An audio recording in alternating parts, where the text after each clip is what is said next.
Hello बच्चों, कैसे हैं आप सब लोग। तो ये ई सरल का चैनल है। मेरा नाम है प्रतीक गुप्ता, आई am the co founder director and chemistry HOD E Saral के अंदर। तो बहुत मजा आने वाला है। एटॉमिक स्ट्रक्चर से हम शुरू करने वाले हैं। चैनल को सब्सक्राइब करना मत भूलना।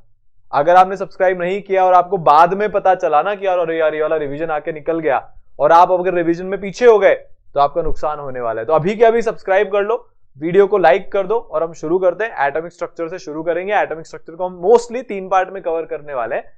आज के पार्ट में इलेक्ट्रॉन, प्रोटॉन, न्यूट्रॉन की डिस्कवरी, ठीक है, थॉमसन रदरफोर्ड के मॉडल, रदरफोर्ड का ड्रॉबैक, उसके बाद वेव क्या होता है, पार्टिकल नेचर क्या होता है, मतलब बोर से पहले का जितना भी अपना रनअप है, जितना भी हमको बोर का सबसे मेजर जो चीज पूछी जाती है एग्जाम में, चाहे नीट का एग्जाम हो, चाहे बोर्ड्स हो, चाहे जेई का एग्जाम हो, वो यही पूछा जाता है कि भैया बोर के मॉडल से, स्पेक्ट्रम से क्वेश्चन आते हैं। तो बोर से पहले का जितना भी बैकड्रॉप है वो हम आज सब रिवाइज कर देंगे फटाफट से, ठीक है। ये वाला मेरा one of the favourite wallpaper है क्योंकि ये बताता है chemistry is magic. Chemistry actually में मैजिक है। सर कैसे है? यहाँ पे आपको टंगस्टन का बल्ब दिख रहा है। मेरे कुछ फेवरेट एग्जांपल है, आपको हर जगह दिख जाएंगे। सरल केमिस्ट्री की जो हमारी सीरीज चल रही है उसमें भी आपको ये दिखेगा कि भाई एक एलिमेंट तो है 5,555 डिग्री सेल्सियस, उसका क्या है बताओ, क्या है? मेल्टिंग पॉइंट है। हीलियम -268.9 डिग्री सेल्सियस, मेल्टिंग है, बॉइलिंग, कुछ एक तो है। अब ये दोनों इलेक्ट्रॉन, प्रोटॉन, न्यूट्रॉन के मिलके बने हैं, पर मेल्टिंग पॉइंट, बॉइलिंग पॉइंट में इतना ज्यादा डिफरेंस कैसे? ये केमिस्ट्री का जादू है, ठीक है। हम बेसिकली अभी फिजिकल केमिस्ट्री से डील करने वाले हैं, तो आपको विजुअलाइज कराता हूं ई सरल की जो पावर है। फिजिकल केमिस्ट्री का मतलब क्या है? कौन कितना बना, ए और बी का रिएक्शन हुआ, सी और डी बन रहा है, कितना ए कितना बी मिलाएंगे, कितना सी कितना डी मिलेगा। आप मान लो आप एक फर्टिलाइजर बनाने वाली कंपनी हो, आपको किसान बोलता है हमको भाई साहब इतनी यूरिया चाहिए, यूरिया बनाने के लिए अमोनिया लगती है, अब कितना अमोनिया लाऊंगा उससे कितनी यूरिया मिलेगी। अब 100% एफिशिएंसी तो होती नहीं है, कितना परसेंटेज यील्ड आ रहा है वो हम देखेंगे। ऐसा तो नहीं है कि मैं यूरिया थोड़ी कम ले आया, पानी थोड़ा ज्यादा ले आया, कहीं कोई लिमिटिंग रेजेंट तो नहीं रह रहा है। तो फिजिकल केमिस्ट्री में हम क्वांटिफाई करते हैं। देखो मैं आपको रटाने वाला नहीं हूं यहाँ पे रिवीजन में, फटाफट स्किम तो कराऊंगा पर समझाते हुए जाऊंगा जितना पॉसिबल है। फिजिकल केमिस्ट्री का मतलब क्या है? हम किस चीज को कितना लें, कितना बनेगा, रिएक्शन कंडीशंस क्या रखें, टेम्परेचर, प्रेशर क्या होना चाहिए, वॉल्यूम क्या होना चाहिए, इनको चेंज करने पर रिएक्शन की यील्ड को क्या होता है, रिएक्शन की रेट को क्या होता है, रिएक्शन के एक्सटेंट को क्या होता है। ये सारी चीजें हम फिजिकल केमिस्ट्री में पढ़ते हैं, ठीक है। जैसे फॉर एग्जाम्पल आप इस तरीके से इस ब्लास्ट फर्नेस में आयरन प्रोड्यूस करना चाहते हो, ये मेटलर्जी में बहुत डिटेल में बताया है, ठीक है। यहाँ पे हमारी बहुत सारी चीजें लगती है, भाई आप आयरन का ओर लोगे, आप यहाँ पे कहीं पे कोल वोल डालोगे और भी आप बहुत सारी चीजें यहाँ पे डालोगे, तो यहाँ पे Fe2O3 प्रोड्यूस होता है, Fe3O4 प्रोड्यूस होता है। कितना कौन सा रॉ मटेरियल डालने पर हमको कितना मेटल मिलने वाला है, मिलने कैसे वाला है, ये इनऑर्गेनिक में डील होता है, पर कितना मिलने वाला है वो हम किस में डील करते हैं? वो हम डील करते हैं फिजिकल केमिस्ट्री में, ठीक है। तो भाई हजारों साल पहले साइमल्टेनियसली इंडिया में कन्नड़ हुए और ग्रीस में डेमोक्रिटस हुए। कन्नड़ ने बोला भाई सबसे छोटी चीज परमाणु होती है, डेमोक्रिटस ने बोला सबसे छोटी चीज एटम होती है। डेमोक्रिटस ने बोला एक पत्थर को अगर आप तोड़ते जाओगे तो एंड में तो कुछ ऐसा मिलेगा ना जिसको फर्दर नहीं तोड़ सकते, क्या आप तोड़ते जाओगे हैं। आपने एक तोड़ा, फिर आप उसके जितने छोटू माइक्रोस्कोपिक हो गए, और तोड़ा और छोटू हो गए, और तोड़ा और छोटू हो गए। कन्नड़ ने यही सेम एक्सपेरिमेंट चावल के दाने के लिए किया। कन्नड़ भाई साहब ने बोला कि कन्नड़ा या इनका जो भी प्रोनाउंसिएशन होता है कि आप चावल के दाने को तोड़ते जाओ तो जो सबसे छोटा पार्टिकल होगा जिसको आप फर्दर डिवाइड नहीं कर सकते उसको बोला गया परमाणु। अब एक मूवी भी आई थी परमाणु नाम की, but that was for atom bomb. So atom bomb, समझ रहे हो, एटम, तो यहां से शब्द आता है एटम। इसको थोड़ा और फर्दर थ्योरी को लेके गए डाल्टन साहब, ठीक है। डाल्टन साहब ने क्या बोला? डाल्टन साहब ने बोला कि एटम जो होता है, पहले तो इसका ग्रीक में मतलब होता है एटम में ए टोमोस, किससे मिलके बनाइए? ए टोमोस। तो दिस इज डिविजिबल, तो इनडिविजिबल जिसको आप फर्दर डिवाइड नहीं कर सकते हो वो होता है एटम। तो नॉट डिविजिबल, भैया ये डिविजिबल नहीं है। इस थ्योरी को आगे लेके गए डाल्टन भाई साहब। डाल्टन ने अपनी एटॉमिक थ्योरी दी जो 100-150 करीब 200 साल तक बहुत फेमस रही। सबने मान लिया कि डाल्टन साहब जिंदाबाद, इन्होंने साइंस की सारी मिस्ट्री खत्म कर दी है, इन्होंने बोला एटम किसी भी सब्सटेंस का सबसे छोटा मैक्स पार्टिकल होता है जिसको आप फर्दर डिवाइड नहीं कर सकते। ये पहला पोस्टुलेट दिया। दूसरा पोस्टुलेट दिया, एटम ना तो क्रिएट हो सकता है ना डिस्ट्रॉय हो सकता है, सिर्फ एटम का रीअरेंजमेंट पॉसिबल है केमिकल रिएक्शन में। मतलब अगर मेरे पास ए है और मेरे पास बी है तो मैं यहां पे जो है, मान लो एक इरिवर्सिबल रिएक्शन है, मैंने यहां पे ए बी बना दिया तो ए का ए रहा, बी का बी ही रहा, ए बी बन गया। तो एटम ना तो क्रिएट हुआ ना डिस्ट्रॉय हुआ, क्या हुआ? सिर्फ रीअरेंज हुआ। ठीक है। तीसरा पोस्टुलेट क्या है भाई? तीसरा पोस्टुलेट होता है कि सारे एटम हार्ड और डेंस होते हैं। बिलियर्ड्स की बॉल देखिए, स्नूकर खेला हो तो कभी, उसकी बॉल कैसी होती है? एकदम हार्ड और डेंस, स्फेरिकल होती है, हार्ड होती है और डेंस होती है। ऐसे हम उसको स्क्वीज नहीं कर सकते, उसको कंप्रेस नहीं कर सकते। सिमिलरली हम एटम को भी कंप्रेस नहीं कर सकते, हार्ड होता है, डेंस होता है और स्फेरिकल होता है। सारे एटम एक एलिमेंट के आइडेंटिकल है पर अलग अलग एटम के एटम अलग अलग होते हैं। जैसे मान लो मेरा ऑक्सीजन का एटम है ये, तो इसको मैं O से डिनोट कर देता हूं। मान लो मेरा हाइड्रोजन का एटम है ये, तो जितने भी ऑक्सीजन के एटम होंगे, जितने भी ऑक्सीजन के एटम होंगे, जितने भी ऑक्सीजन के एटम होंगे वो सारे आइडेंटिकल होंगे। जितने भी हाइड्रोजन के एटम होंगे वो सारे आइडेंटिकल होंगे। बट ऑक्सीजन का एटम और हाइड्रोजन का एटम आइडेंटिकल नहीं होंगे, ये अलग अलग होंगे। क्लियर? अब जिसको ये भी समझ में नहीं आया ना वो रिपीट करके देख लेना, मैं इसको रिपीट नहीं करूंगा। टेक्नोलॉजी ने इतनी सुविधा दी है रिपीट करके देखने की, तो आप लोग देखो। अब क्या हुआ, सब लोगों ने मान लिया कि चलो ऐसा ही होता है। फिर 1850s 1860s के अराउंड मैजिक होने लगे। मैजिक शो में लोग ऐसी लंबी चौड़ी ग्लास ट्यूब लेके आ जाते थे, उस ग्लास ट्यूब के अंदर गैस भरी होती थी। नया नया इलेक्ट्रिक करंट जो है वो डिस्कवर हुआ था। जैसे ही हम इलेक्ट्रिसिटी पास करते थे उस ग्लास ट्यूब में से ग्लो निकलने लगता था, चीजें चमकने लगती थी, बादल गरजने लगते थे, बारिश होने लगती थी। ये एग्जैजरेशन है, बारिश वारिश कुछ नहीं होती थी, ना बादल गरजते थे, सिर्फ वो लोग लाइट बंद कर देते थे और वो ग्लास ट्यूब ऐसी चमकती थी प्यारे कलर से। अब ये तो मैजिशियंस का काम हो गया। उस सभा में कुछ साइंटिस्ट भी बैठे थे, गोल्डस्टीन के जैसे, है ना, जूलियस प्लकर के जैसे। उन्होंने बोला भैया कर क्या रहा है तू, ये कुछ तो यहाँ पे केमिस्ट्री लग रही है, कुछ तो यहाँ पे फिजिक्स लग रही है, इसको लैब में रिक्रिएट करने का कोशिश करते हैं।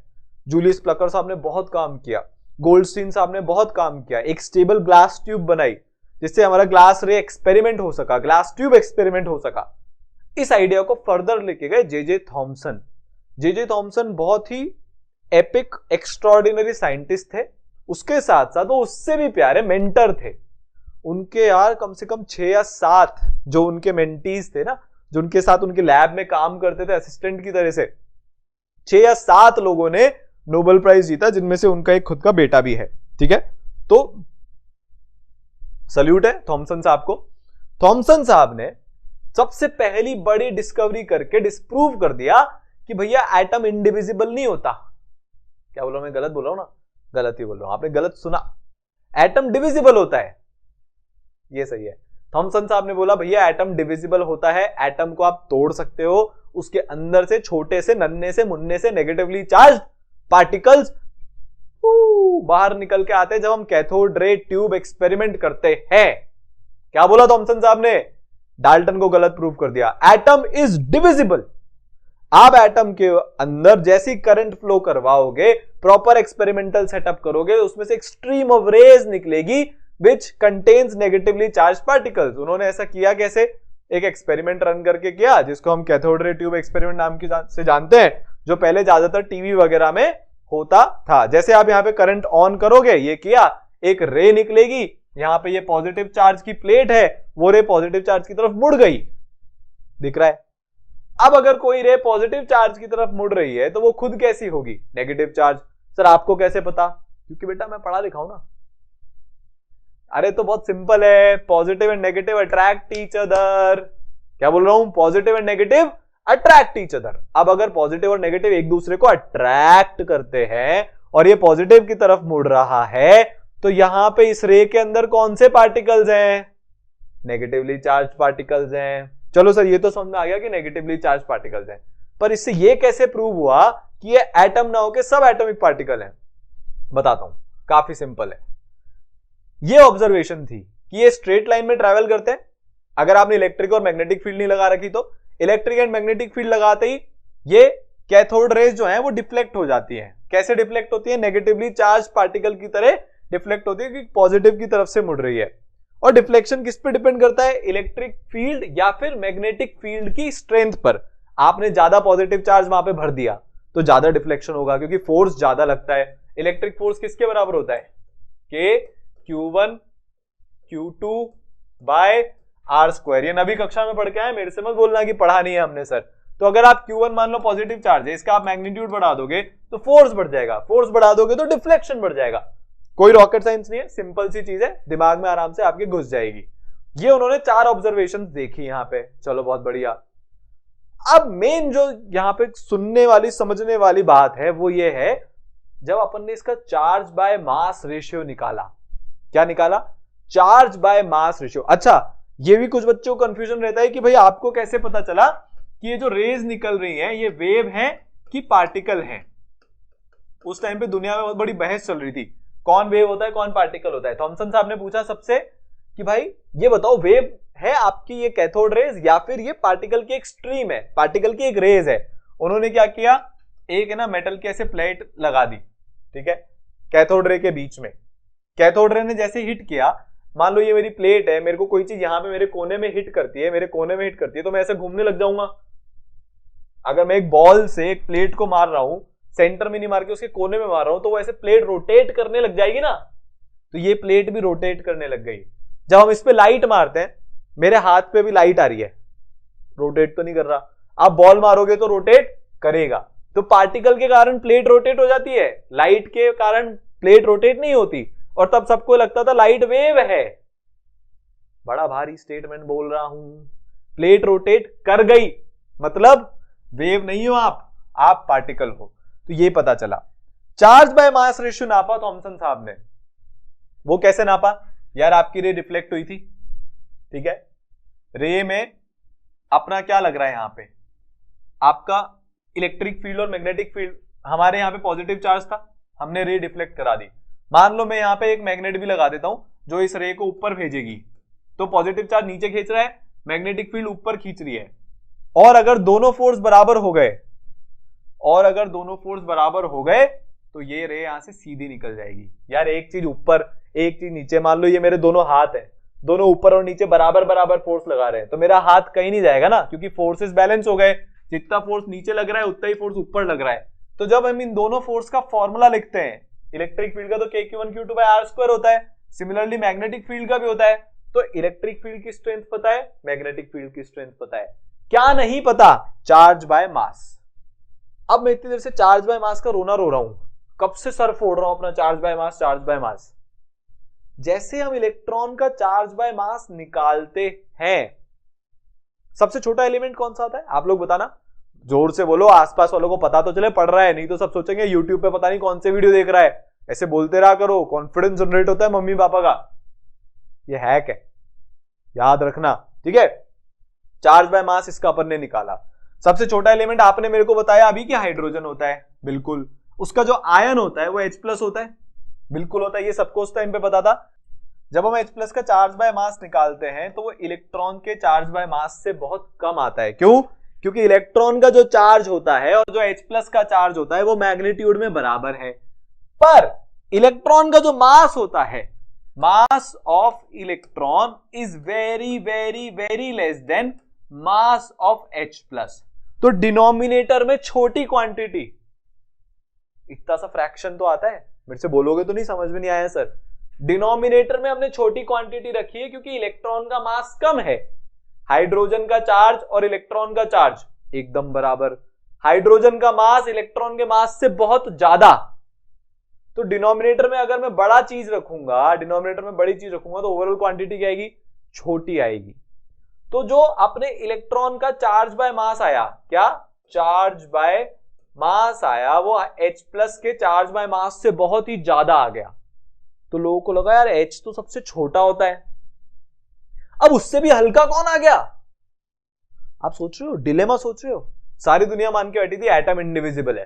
थॉमसन ने बोला नहीं नहीं नहीं नहीं नहीं नहीं नहीं नहीं, मैंने एक ऐसा पार्टिकल ढूंढा है जो हाइड्रोजन से भी हल्का है। सबसे पहले तो लोगों ने ना बड़ी भीड़ लगा के सबने बोला अरे थॉमसन ने गलती से कोई और छोटा वाला एटम ढूंढ लिया, मेंडलीव आ गए, नहीं नहीं नहीं नहीं, मैंने पीरियोडिक टेबल बनाई है, 10वीं में आप पढ़ के आए हो, हाइड्रोजन से छोटा कुछ हो ही नहीं सकता। अब यार एक बात बताओ, हाइड्रोजन से अगर कुछ छोटा नहीं हो सकता तो ये तो वही वाली बात होगी कि हाइड्रोजन के अंदर से कुछ निकला है। एक बड़ी बिलियर्ड की बॉल है, उसके आप पीसेस कर दोगे तो छोटे छोटे छोटे छोटे पीस निकलेंगे कि नहीं निकलेंगे? जो बिलियर्ड की बॉल से छोटे होंगे कि नहीं होंगे?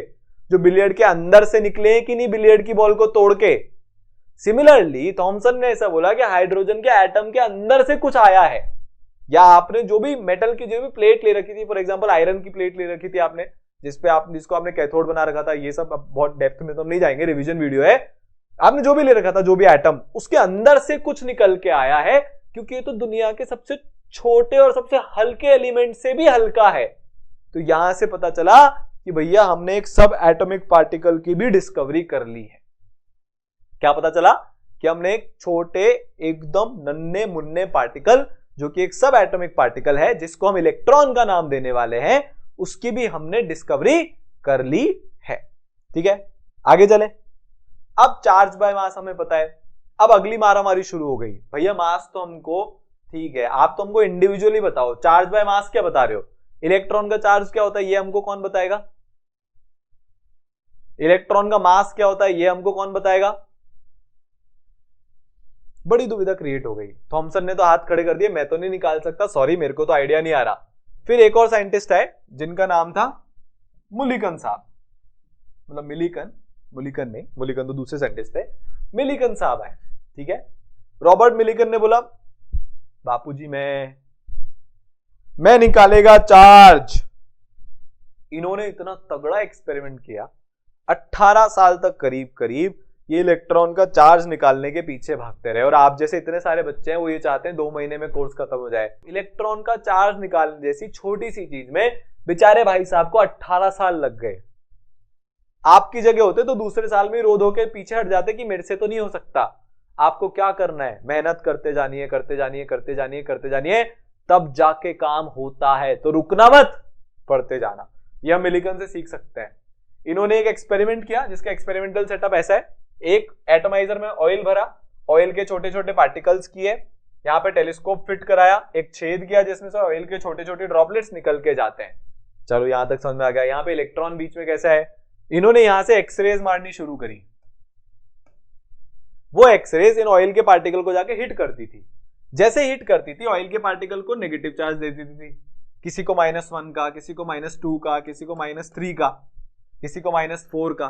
ठीक है, अलग अलग चार्ज डिपेंडिंग ऑन कितनी एक्सरेज आपको हिट कर रही है। उससे होता क्या था?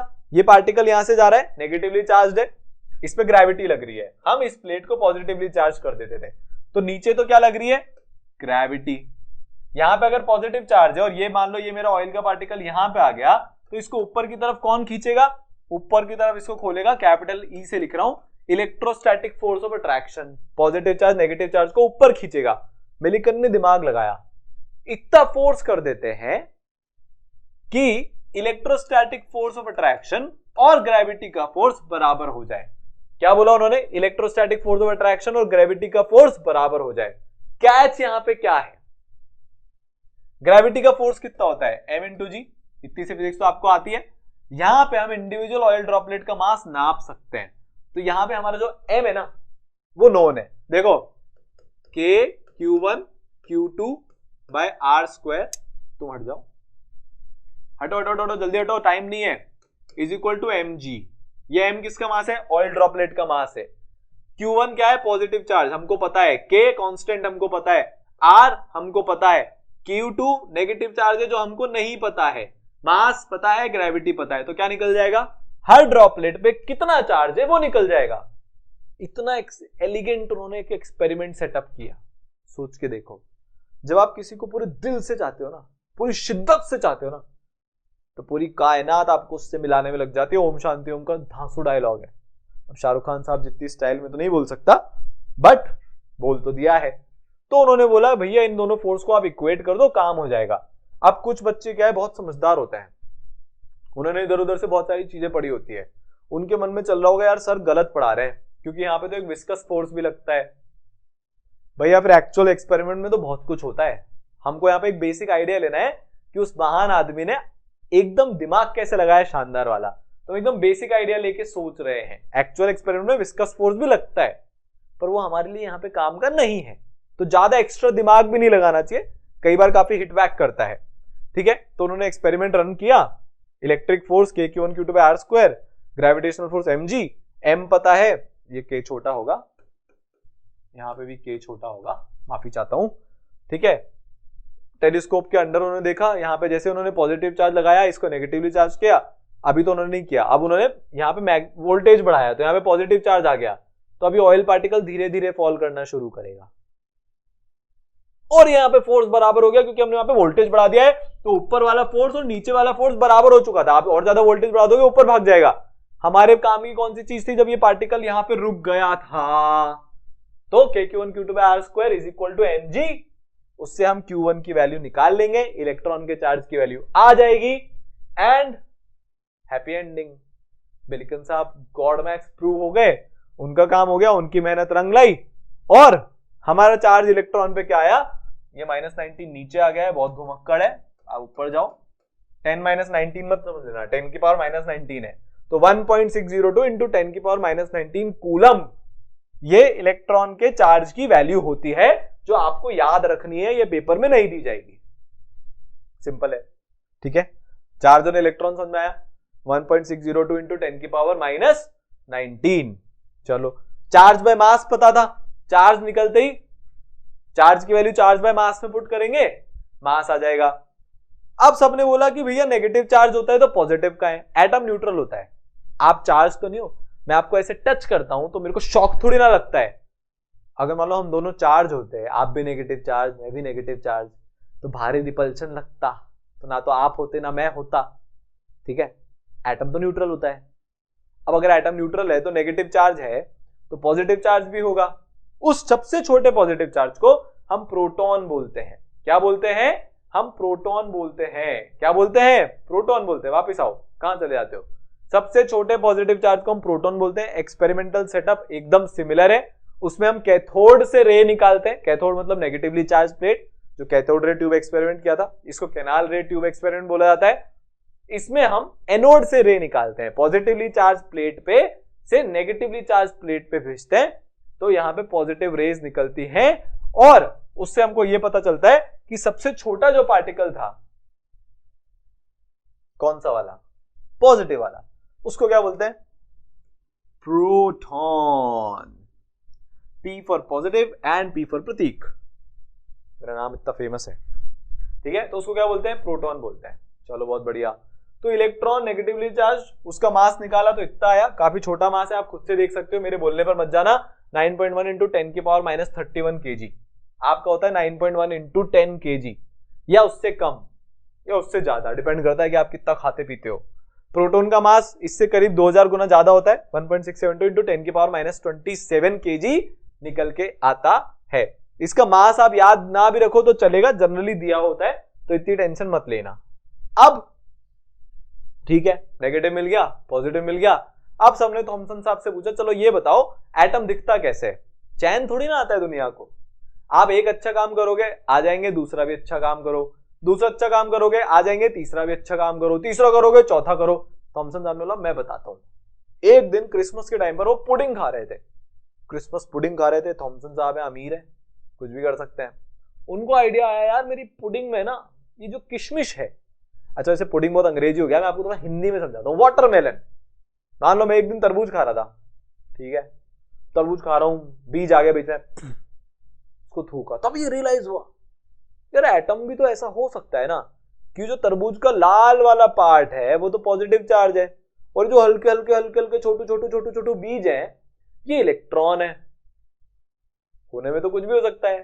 थॉमसन को लगा यही सही है, तो उन्होंने अपना मॉडल निकाल दिया, प्लम पुडिंग मॉडल। ठीक है, थॉमसन प्रपोज कि एटम जो है वो uniform sphere of positive charge होता है उसमें, जिसमें इलेक्ट्रॉन्स एम्बेड होते हैं, और एटम का जो मास है वो यूनिफॉर्मली डिस्ट्रीब्यूटेड है पूरे एटम में। जैसे हमारे तरबूज है, ये जो लाल गुदा है ये पूरा एक एटम का मास कंस्टिट्यूट कर रहा है इन बीजों के साथ। तो जो तरबूज का मास यहां है वही मास यहां भी है, वही मास यहां भी है। आजा भाई, है कि नहीं है बताओ? क्या बोल रहे हो सर, सेंटर पे ज्यादा मास है? मास क्या है? यूनिफॉर्मली डिस्ट्रीब्यूटेड है। तो ये थॉमसन के मॉडल की कुछ कुछ हाइलाइट्स है। क्या क्या है? कुछ कुछ हाइलाइट्स है। ठीक है, तो थॉमसन का मॉडल रिजेक्ट कर दिया गया क्योंकि काफी बकवास मॉडल था, कुछ भी इससे एक्सप्लेन नहीं हो रहा था, तो इसको रिजेक्ट कर दिया गया। ज्यादा लोगों ने दिमाग ही नहीं लगाया, सब लोग रदरफोर्ड साहब के पास चले गए कि कुछ बेटर आप निकाल के बताओ। उन्होंने निकाला भी सही। ये सब जब कारनामे हो रहे थे, कांड हो रहे थे, तो एक अजीब सी चीज की डिस्कवरी हुई जिसको हम एक्सरेज बोलते हैं। सर ये बड़ा इतना धांसू सा नाम साइंटिस्ट के मन में कैसे आया? मैं आपको बोल रहा हूं,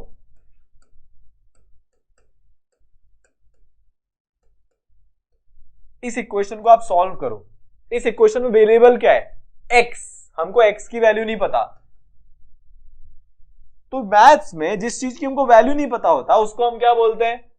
x। ये ऐसी रेज निकली जिसके बारे में साइंटिस्ट साहब को बिल्कुल नहीं पता था, तो इसलिए उन्होंने इसका क्या नाम रख दिया? एक्स रेज, बिकॉज उनको इस रे के बारे में कुछ भी नहीं पता था। ठीक है, जब इलेक्ट्रॉन स्ट्राइक करते हैं, यार हुआ क्या, कैथोड रे ट्यूब में हम क्या करते हैं कि सामने, कैथोड के जस्ट सामने हम एक फ्लोरोसेंट शीट रखते हैं। वो फ्लोरोसेंट शीट पर जब इलेक्ट्रॉन्स हिट करते हैं तो वो शीट चमकती है, जिससे हमको पता चलता है कैथोड में से कुछ निकल रहा है। गलती से एक दिन क्या हुआ, रॉयंटगन साहब भी ये एक्सपेरिमेंट कर रहे थे, एक फ्लोरोसेंट शीट जो ग्लास की ट्यूब होती है उसके बाहर रह गई। इलेक्ट्रॉन ने सामने वाली शीट पे हिट किया, अंदर वाली शीट तो चमक ही रही थी, बाहर वाली शीट भी चमकने लग गई। रॉयंटगन साहब को दिमाग करा, भूत भूत भूत भूत भूत आ गया। तो सोचा यार साइंस में भूत के लिए तो जगह होती नहीं है, हो क्या रहा है? ऑब्जर्व किया ऑब्जर्व किया ऑब्जर्व किया, उनको कुछ नहीं समझ में आया, उनको दिमाग खराब हो गया। उन्होंने इसका नाम रख दिया एक्सरे। नेचर ही नहीं पता, आ कहां से रही है ये नहीं पता, तो उन्होंने बोला जब इलेक्ट्रॉन स्ट्राइक करते हैं कैथोड रे ट्यूब में मटेरियल को, तो रेज प्रोड्यूस होती है, जिससे जो आउटसाइड मटेरियल रखा है उसमें फ्लोरोसेंस हो जाता है। इन रेज को हम एक्सरेज बोलते हैं। तो ये जो एक्सरेज है, ये रेडियो एक्टिविटी नाम की एक चीज होती है, उसके बड़े से एक अम्ब्रेला के नीचे एक छोटी सी चीज है। तो इसी टाइम पे रेडियो एक्टिविटी का काफी प्रचलन भी चल रहा था।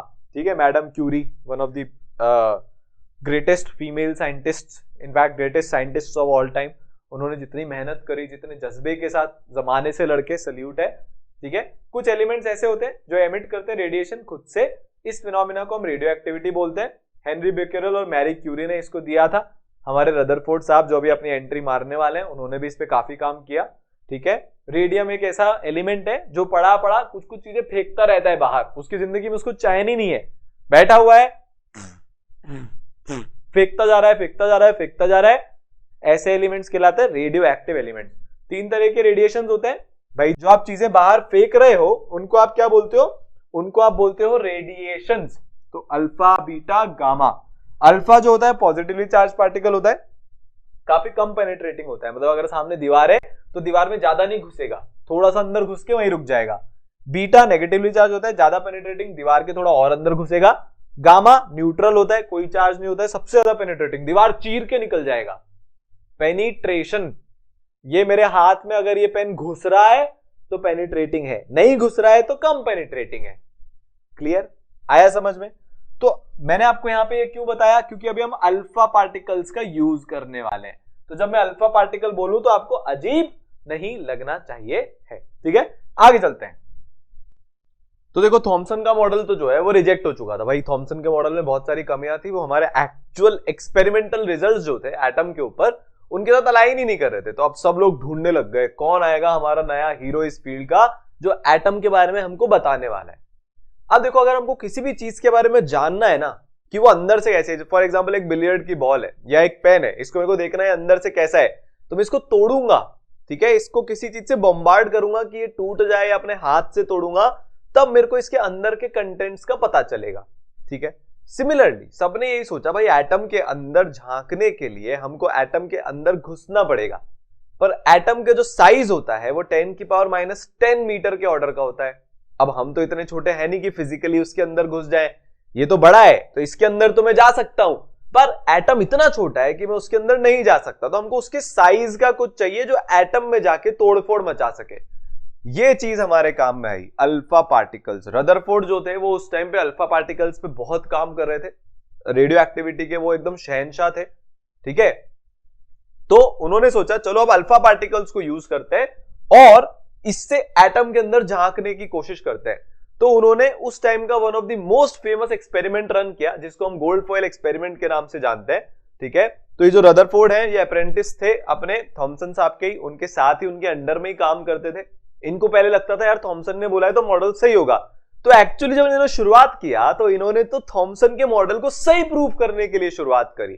धीरे धीरे फिर इनकी अंडरस्टैंडिंग बढ़ती गई तो इनको लगा थॉमसन का मॉडल गलत है, ठीक है। तो अर्नेस्ट रदरफोर्ड सल्यूट है। इनके एक्सपेरिमेंटल सेटअप में क्या था भाई, चलो देख लेते हैं। इन्होंने क्या किया, इन्होंने एक अल्फा पार्टिकल का सोर्स लिया। क्या सोर्स है, क्यों है, हमारे कोई काम का नहीं है, बस ये जो आदमी है ये बहुत सारे अल्फा पार्टिकल, जैसे बंदूक में से गोलियां निकलती है, इस अल्फा पार्टिकल के सोर्स में से बहुत तेजी से चलते हुए अल्फा पार्टिकल्स निकलेंगे, ठीक है। निकले अल्फा पार्टिकल, आपने वो रैकिंग बॉल देखी है, रैकिंग बॉल बड़ी बड़ी बॉल्स होती है, दीवार पे मारते हैं पूरी दीवार टूट जाती है, वैसे ये अल्फा पार्टिकल जाके एटम को तोड़ने वाले हैं, ठीक है। फिर इसके बाद क्या भाई, अल्फा पार्टिकल के सोर्स के बाद हमको क्या चाहिए, हमको एक गोल्ड शीट चाहिए जो कि अप्रोक्सीमेटली 400 एटम थिक होगी। अब एक सवाल ये आता है कि गोल्ड फॉइल ही क्यों ली।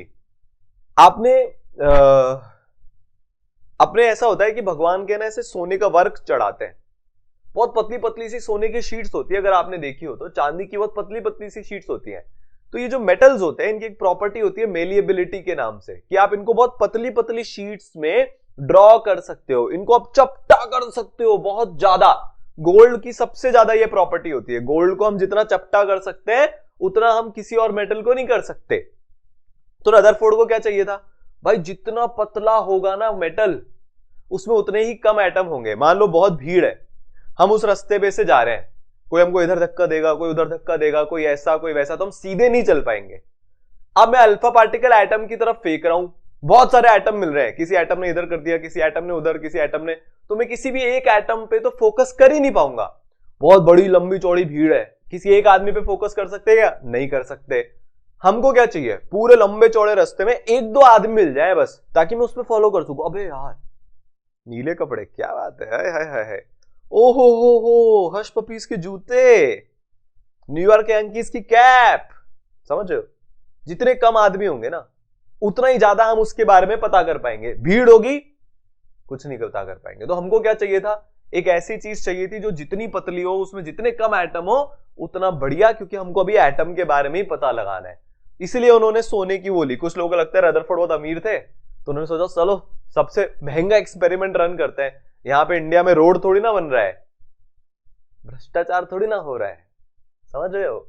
नहीं, रीजन था उसके पीछे, ठीक है, आया समझ। फिर क्या किया उन्होंने, फिर उन्होंने एक फ्लोरोसेंट स्क्रीन ली जिसपे जब अल्फा पार्टिकल हिट करेंगे, देखो अब यहां पे हो क्या रहा है, हमने ये सोर्स लगा लिया, ये थिन गोल्ड की फॉइल लगा ली, यहां पे अपने अल्फा पार्टिकल हिट करने वाले हैं। थोड़ी बहुत स्पेलिंग नीचे ऊपर होगी तो देख लेना।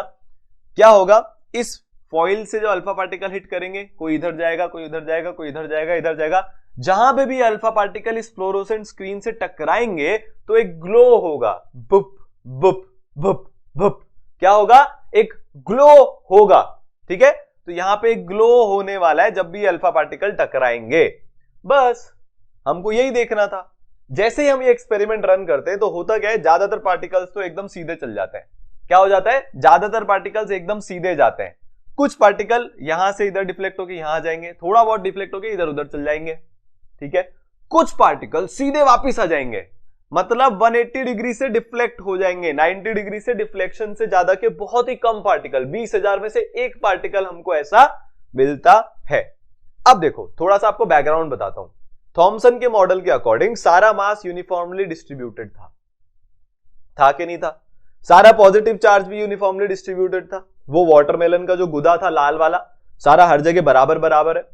एक आप मान के चलो मेरे पास एक टिश्यू पेपर है, टिश्यू पेपर का सारा मास बराबर बराबर डिस्ट्रीब्यूट होता है। मैं उस टिश्यू पेपर पे बंदूक चला दूं तो बंदूक चीरती हुई, बंदूक की जो गोली है वो चीरती हुई निकल जाएगी उस टिश्यू पेपर को, निकलेगी। सिमिलर एक्सपेक्टेशन रदरफोर्ड ने रखा था कि जब मैं इतनी पतली सी थिन गोल्ड फॉइल पे इतना भारी अल्फा पार्टिकल मारूंगा तो वो इसको चीरता हुआ सीधा निकल जाएगा। ज्यादातर पार्टिकल्स, अल्फा पार्टिकल सीधे ही निकले, कुछ पार्टिकल्स लौट के वापस आ गए, यहीं पे थॉमसन का मॉडल धराशायी हो गया, क्योंकि यार थॉमसन के अकॉर्डिंग तो मास इक्वली डिस्ट्रीब्यूटेड था। तो फिर ये कुछ अल्फा पार्टिकल को यहां पे रास्ते में एक गोल्ड के एटम के अंदर ऐसा क्या मिल गया कि वो टकरा के वापस आ गए? ऐसा कभी हो सकता है क्या कि टिश्यू पेपर से गोली टकराई और आपके ऊपर वापस आ गई?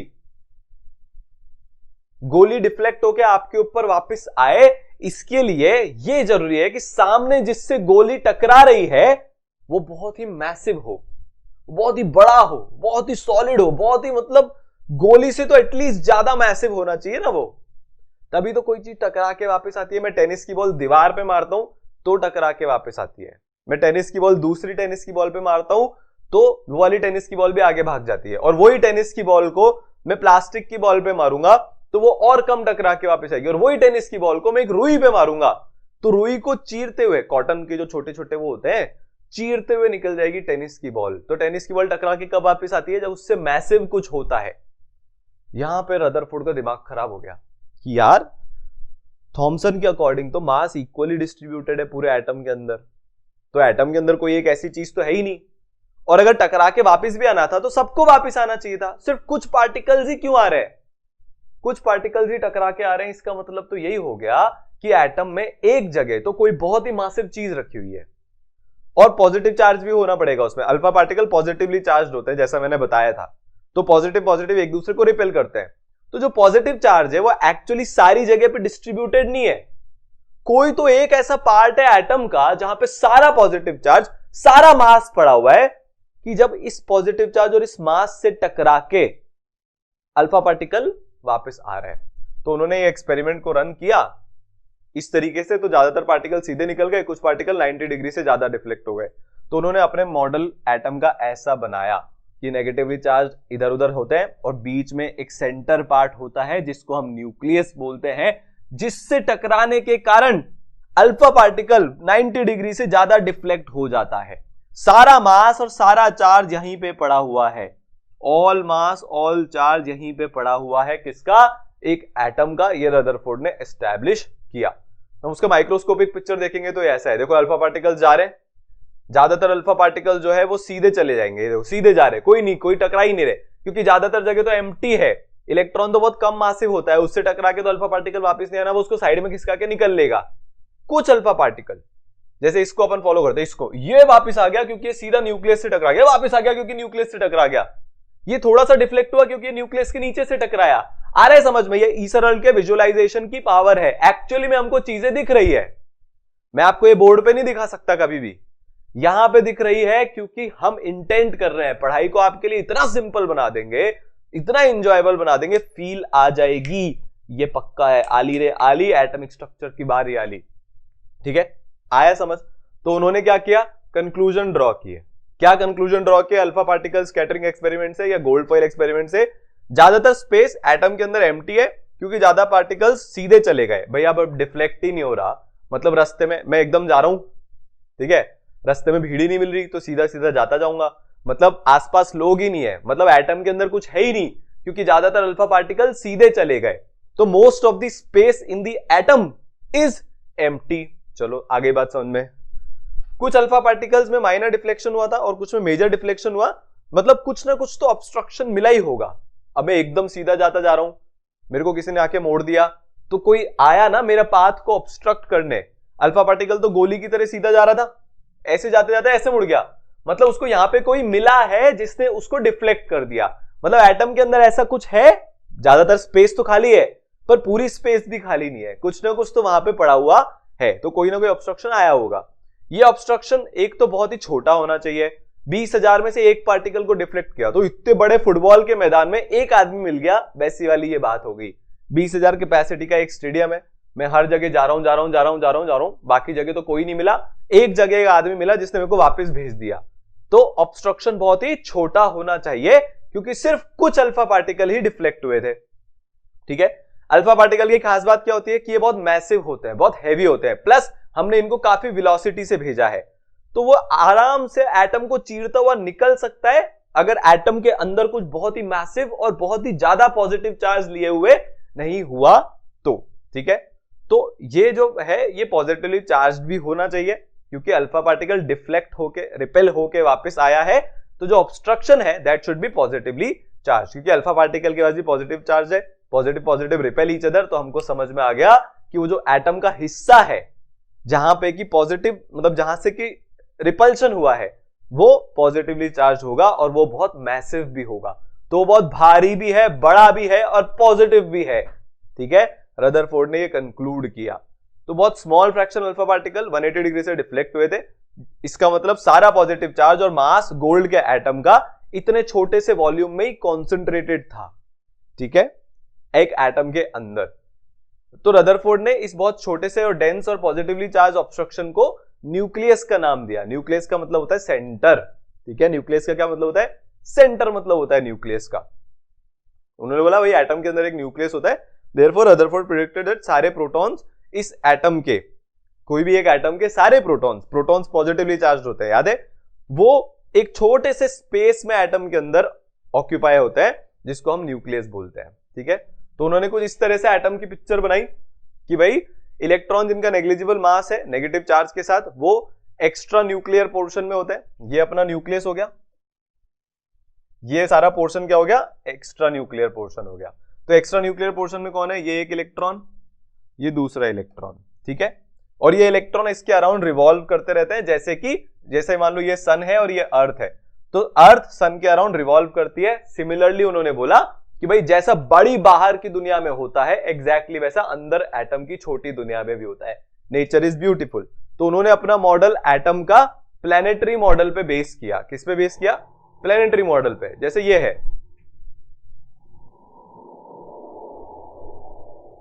दिख रहा है? स्पेस की आवाज आ रही है। तो ये मेरा सन, अर्थ एक इलेक्ट्रॉन हो गया, मार्स एक इलेक्ट्रॉन, वीनस एक इलेक्ट्रॉन, जुपिटर एक इलेक्ट्रॉन। ठीक है, और आप देखोगे यहां पे भी ज्यादातर स्पेस एम्प्टी है। और मेरा सन क्या हो गया? मेरा सन हो गया न्यूक्लियस। आ रहा है समझ में? तो रदरफोर्ड का एटॉमिक मॉडल भी ऐसा ही दिखता है। ये मेरा न्यूक्लियस, ये मेरा इलेक्ट्रॉन, और ये कुछ इस तरीके से अपने रोटेट करेंगे। अब इसको आप स्पिन वगैरह के साथ रिलेट मत करना, ये सिर्फ और सिर्फ एक रिप्रेजेंटेटिव मॉडल है। और वो जो प्लस हाफ और माइनस हाफ की स्पिन होती है जो क्वांटम नंबर में हम देखते हैं, उसका मतलब एक्चुअल रिवोल्यूशन वाली स्पिन नहीं होती है कि एक इलेक्ट्रॉन ऐसे रोटेट कर रहा है, एक इलेक्ट्रॉन ऐसे रोटेट कर रहा है। बहुत कॉम्प्लेक्स होती है। तो जबरदस्ती की अंडरस्टैंडिंग यहां पे मत लगाना। तो रदरफोर्ड ने ये वाला एटम का अपना मॉडल दिया, काफी सक्सेसफुल रहा रदरफोर्ड का मॉडल। बहुत सारी चीजें हमारे को समझ में आई, बहुत सारी चीजें एक्सपेरिमेंट के साथ मैच हो रही थी, पर इसका एक ड्रॉबैक था। ठीक है, ड्रॉबैक क्या था? मैक्सवेल ने बोला था कि अगर कोई चार्ज पार्टिकल है, आप उसको अगर एक्सेलरेट करा लो, और सर्कुलर मोशन एक्सेलरेटेड मोशन होता है, तो चार्ज पार्टिकल रेडिएशन करेंगे। रेडिएशन का मतलब वो एनर्जी बाहर निकालेंगे। अब अगर वो एनर्जी बाहर निकालेंगे तो वो ऐसे स्पाइरल कर करके न्यूक्लियस में घुस जाएंगे। अब अगर इलेक्ट्रॉन न्यूक्लियस में घुस रहा है तो पॉजिटिव और नेगेटिव मिल गए, कुछ नहीं बचेगा, एटम अनस्टेबल होना चाहिए। पर हमको क्या पता है कि एटम तो स्टेबल होता है। हमको क्या पता है कि भैया एटम तो स्टेबल होता है। तो रदरफोर्ड के मॉडल को भी रिजेक्ट करना पड़ा। क्या करना पड़ा? रदरफोर्ड के मॉडल को रिजेक्ट करना पड़ा। बट ये बहुत हाईली सक्सेसफुल मॉडल है, क्योंकि इसने हमको ये बताया कि एटम के अंदर न्यूक्लियस होता है और न्यूक्लियस के अराउंड इलेक्ट्रॉन्स होते हैं। तो रदरफोर्ड का one of the best scientific model, scientific experiment उन्होंने रन किया। बहुत रिस्पेक्ट है, बहुत सल्यूट है रदरफोर्ड को। ठीक है, तो अब हम फंस गए। अब क्या किया जाए? सब लोगों ने सोचा कि यार रदरफोर्ड साहब के मॉडल में भी एक दिक्कत आ गई। इसका सोल्यूशन दिया बोर ने। पर बोर के मॉडल को समझने के लिए हमको एक चीज समझनी पड़ेगी। क्या समझना पड़ेगा? वेव नेचर और पार्टिकल नेचर। बहुत बड़ी लड़ाई है ये तो, वेव वर्सेस पार्टिकल की जो लड़ाई है। मैंने सरल केमिस्ट्री का एक वीडियो बनाया है। अगर आप इस लड़ाई को जीना चाहते हो, अगर आप इस लड़ाई को और डेप्थ में समझना चाहते हो, तो सरल केमिस्ट्री वाला वीडियो आप देख लें, आपके लिए बहुत इजी हो जाएगी वो लड़ाई को समझना। ठीक है, इससे हम आगे बढ़ते हैं। अच्छा, तो इसमें एक और लड़ाई थी, एक और दिक्कत थी रदरफोर्ड के मॉडल में जो वो एक्सप्लेन नहीं कर पाए थे, और वो ये थी, उन्होंने बोला था सारे प्रोटॉन्स जो है वो न्यूक्लियस के अंदर रहते हैं। अब यार सारे प्रोटॉन्स अगर न्यूक्लियस के अंदर रहते हैं तो प्रोटॉन और प्रोटॉन तो आपस में रिपेल करते हैं, like charges repel each other. और जब हम एटम का मास नाप रहे थे, फॉर एग्जांपल हमने हीलियम का मास नापा, तो हीलियम के अंदर 2 प्रोटॉन होते हैं, पर जो हीलियम का मास आ रहा था वो 4 प्रोटॉन के मास के बराबर आ रहा था। तो ये एक दिक्कत हो गई। दो चीजों की दिक्कत है समझना। एक तो आपने बोला न्यूक्लियस में आपके सारे प्रोटॉन्स पड़े, तो भैया प्रोटॉन और प्रोटॉन इतने पास में है तो वो तो एक दूसरे को रिपेल करेंगे, इस रिपल्शन का आप क्या करने वाले हो। दूसरा, एटम का मास, एक्चुअल वाला जो मास था एक्सपेरिमेंटल, वो रदरफोर्ड के मॉडल के अकॉर्डिंग जो मास आ रहा था उसके डबल आ रहा था। तो इसका क्या करें, इस प्रॉब्लम को रिजॉल्व किया जेम्स चैडविक ने। गलती से हुआ था, वो ये नहीं करना चाह रहे थे, वो एक एक्सपेरिमेंट रन कर रहे थे तो उनको चमका कि भाई एटम के अंदर एक तीसरा पार्टिकल भी होता है, सिर्फ प्रोटॉन और इलेक्ट्रॉन से काम नहीं चलेगा, एक न्यूट्रॉन को भी आपको लेके आना पड़ेगा। एक बार वो बेरिलियम के एटम पर ऐसे ही मजे मजे में अल्फा पार्टिकल मार रहे थे, देखे तो सही क्या होता है, साइंटिस्ट ने तो देखेंगे, चूल तो रहती है, तो बार बार एक पार्टिकल निकल रहा था, बार बार ये एक्सपेरिमेंट करते जा रहे हैं, ये अल्फा पार्टिकल आया, बेरिलियम के एटम को हिट किया, यहां से एक पार्टिकल निकल गया। उन्होंने सोचा चलो मैंने भी कुछ निकाला, एक पॉजिटिव चार्ज प्लेट और नेगेटिव चार्ज प्लेट, जैसे रदरफोर्ड ने किया या फिर थॉमसन ने किया कि भाई एक यहां पे चार्ज प्लेट रख देते हैं, कुछ तो निकलेगा, डिफ्लेक्शन होएगा, तो मैंने नया पार्टिकल निकाल लिया, डिफ्लेक्शन ही नहीं हो रहा था, पार्टिकल एकदम सीधा का सीधा जा रहा था। उनका दिमाग खराब, अबे ये क्या है, मतलब इस पार्टिकल के पास कोई चार्ज नहीं है।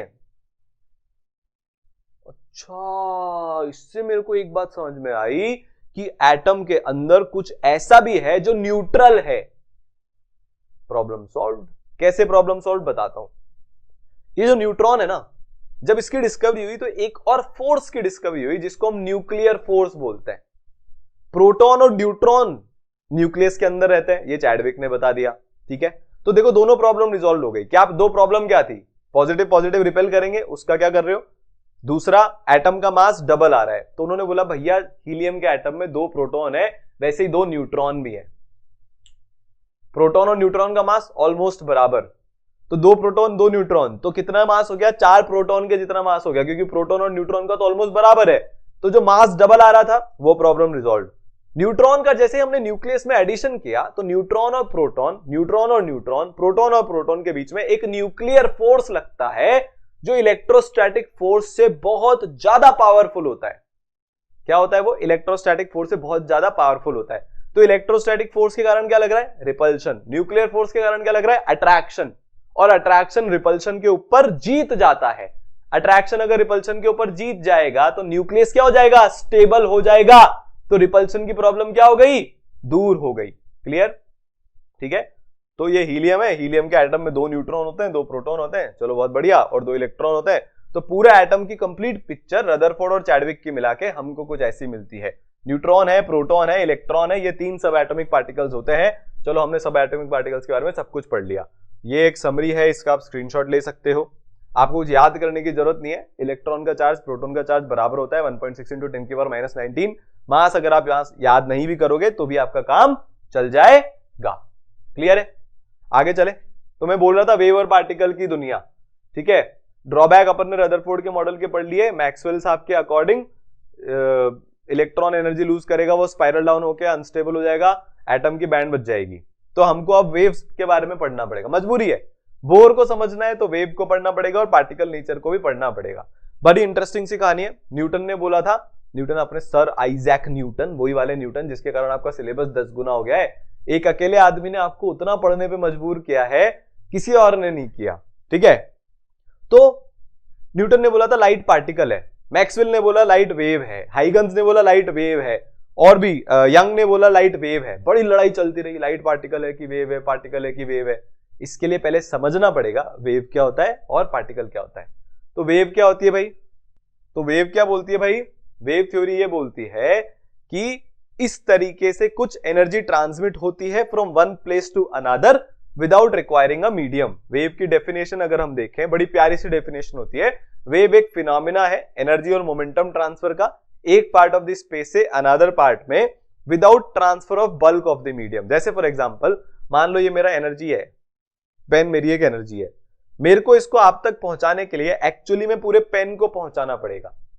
पहुंचाना पड़ेगा कि नहीं सर, बिल्कुल पहुंचाना पड़ेगा। अब इमेजिन करो सन है बहुत दूर, वहां पे कहीं पे भी तो है, अभी पता नहीं कहां होगा, अंदर रूम में तो पता नहीं चलेगा।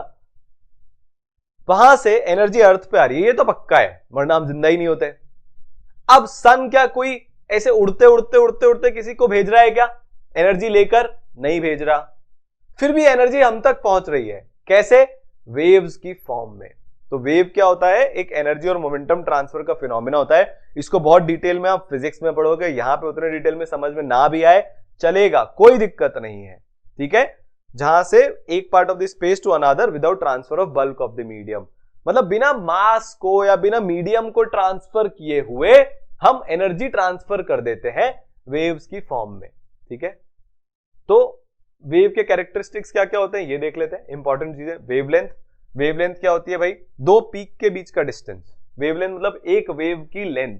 तो एक वेव हम किसको मानते हैं, दो पीक, एक पीक से दूसरे पीक को, ठीक है, मतलब समझ जाओ, है ना। तो wavelength is the distance between two peaks या फिर डिस्टेंस बिटवीन टू ट्रफ्स, ठीक है। तो दो क्रेस्ट के बीच का डिफरेंस या फिर दो ट्रफ्स के बीच का डिफरेंस, और इसको डिनोट करते हैं लैम्डा से, distance between two nearest crest और टू नियरेस्ट ट्रफ्स। इसको मैं जल्दी जल्दी आगे बढ़ाऊंगा, इस पे हम ज्यादा टाइम डिवोट नहीं करेंगे, ये ऑलरेडी आपको आता है, ठीक है। तो this is hour one wave and this distance is lambda, या फिर दिस डिस्टेंस इज लैम्डा, यहां से इस पीक की और अगला वाला जो पीक है। तो एक वेव का जो लेंथ होता है उसको बोलते हैं वेव लेंथ।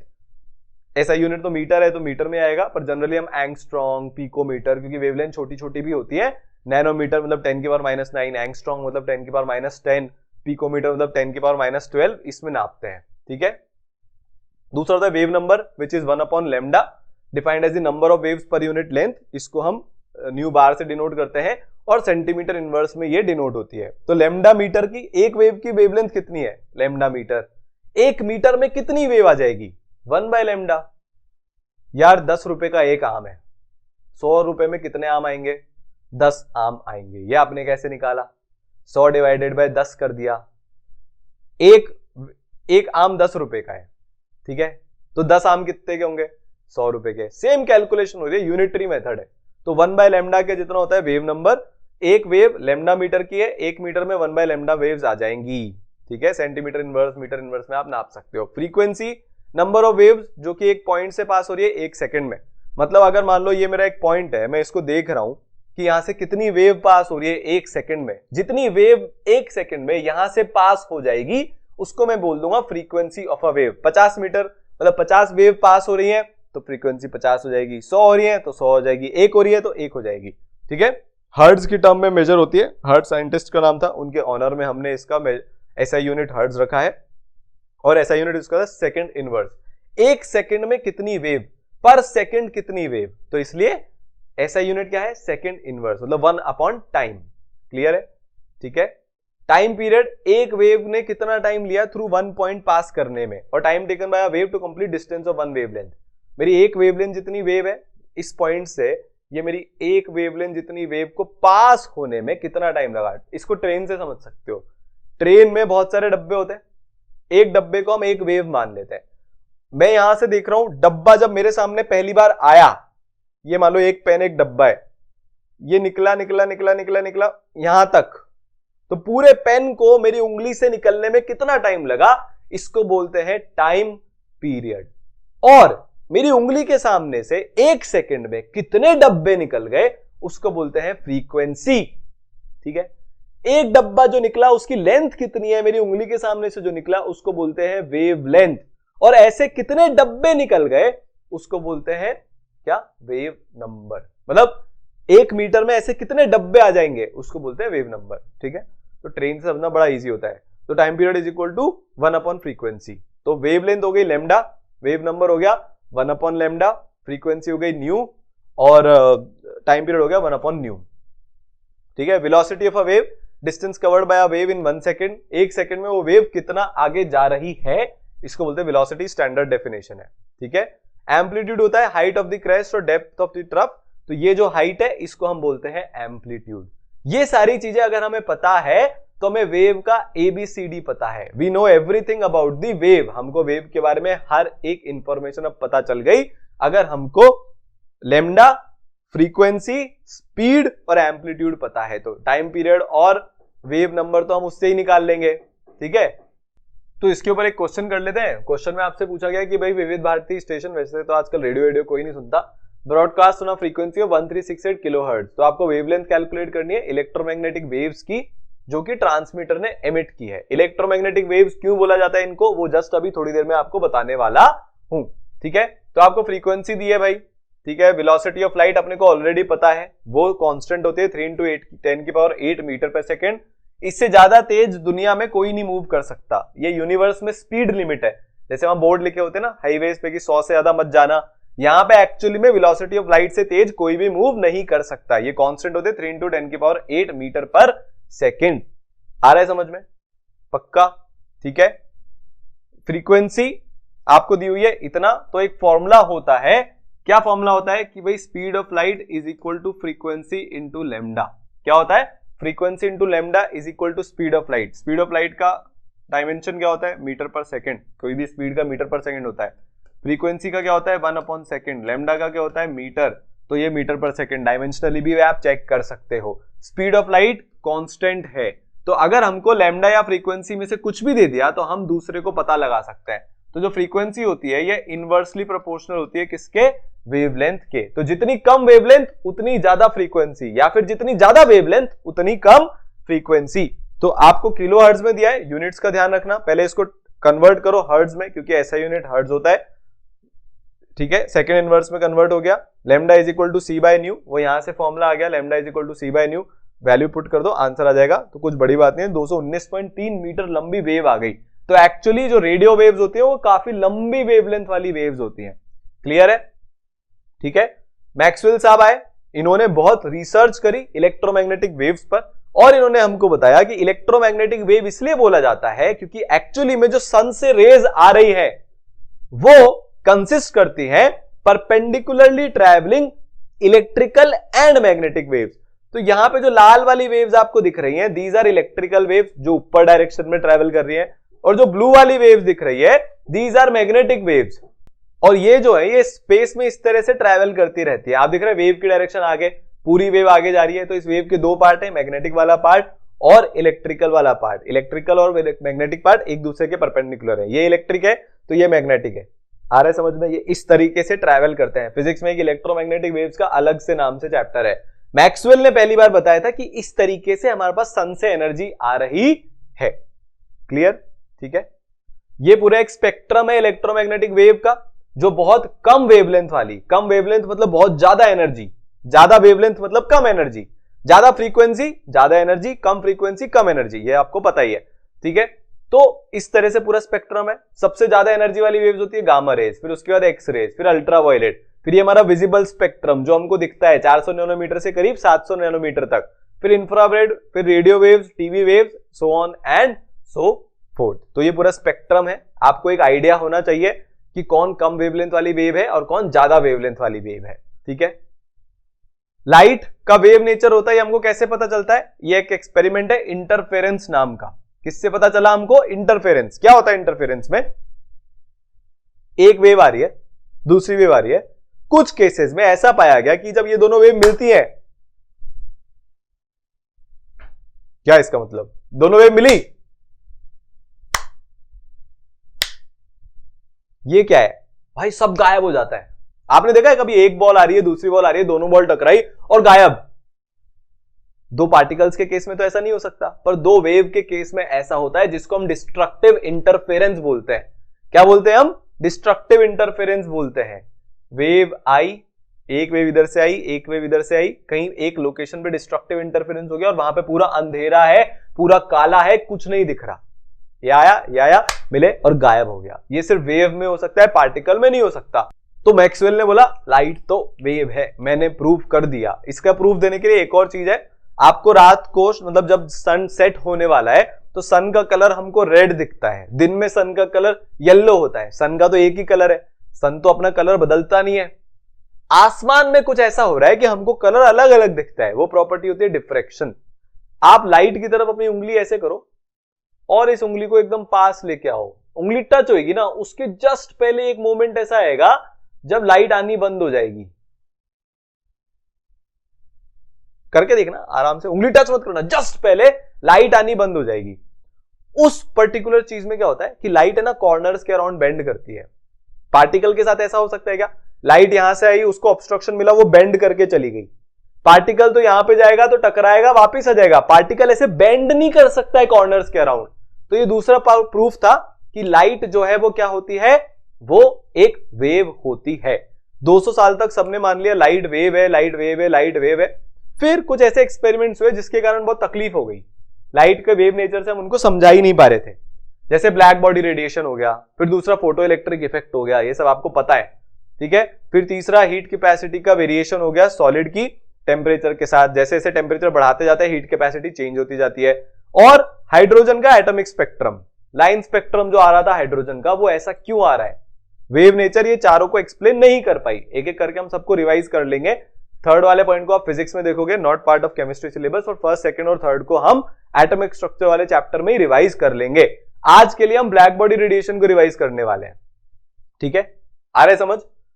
क्या होता है कि जब हम एक मेटल को हीट करते हैं, ध्यान से सुनना, जब हम एक मेटल को हीट करते हैं तो वो मेटल शुरुआत में तो उस जिस कलर का होता है उसी कलर का होता है। आपने बहुत टेम्परेचर बढ़ाया तो वो मेटल रेड हॉट हो जाता है। क्या हो जाता है वो मेटल अपना रेड हॉट हो जाता है। फिर आपने और टेम्परेचर बढ़ा दिया तो वो व्हाइटिश हो जाता है। फिर आपने और टेम्परेचर बढ़ा दिया वो ब्लूइश हो जाता है। ये वेव नेचर एक्सप्लेन नहीं कर सकता। वेव नेचर बोलता है कि अगर हम किसी बॉडी को हीट करते हैं तो सारी फ्रीक्वेंसी बराबर बराबर रिलीज होती है। मतलब 1 फ्रीक्वेंसी भी 100 निकलेंगी, 10 फ्रीक्वेंसी भी 100 निकलेंगी, 100 फ्रीक्वेंसी भी 100 निकलेगी, 1000 फ्रीक्वेंसी भी 100 निकलेगी। जो कलर होता है, कलर किससे डिसाइड होता है? फ्रीक्वेंसी से डिसाइड होता है।